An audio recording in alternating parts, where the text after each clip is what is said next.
నమస్తే మిత్రులారా, నేను మీ శ్రీనివాస్ చౌహాన్ అడ్వకేట్. మీకు ప్రభుత్వ భూమి ఇచ్చిందా? ప్రభుత్వ భూమిలో మీరు వ్యవసాయం చేసుకుంటున్నారా? ఆ ప్రభుత్వ భూమి ప్రొహిబిటెడ్ లిస్ట్లో ఉందా?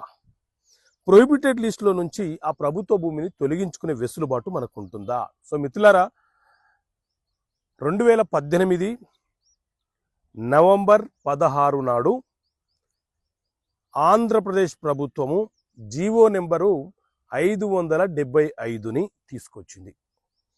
ఈ 575 జీవో నెంబర్లోని జీవోలోని .5 ఏం చెప్తుంది అని అంటే,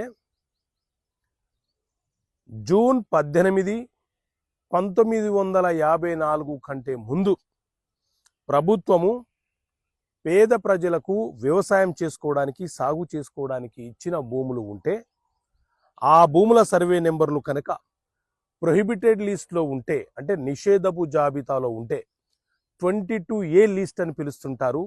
అంటే అమ్మకాలు కొనుగోలు చేయకుండా ఆపివేసి ఉంటే వాటిని ఈ జీవో నెంబర్ ప్రకారంగా ప్రొహిబిటెడ్ లిస్ట్లో నుంచి తొలగించుకునే వెసులుబాటు మనకు ఉంది అని చెప్పి ఈ జీవో ఆంధ్రప్రదేశ్ ప్రభుత్వము తీసుకొచ్చింది.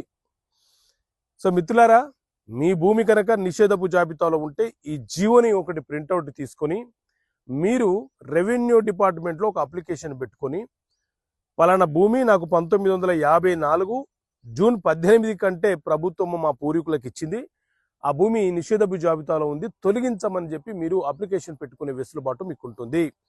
ఒకసారి జీవోని పరిశీలన చేసి చదివి నేను చెప్పింది నిజమా కాదా నిర్ధారణ చేసుకొని అప్లికేషన్ పెట్టుకోండి. Okay friends, thank you. జై హింద్.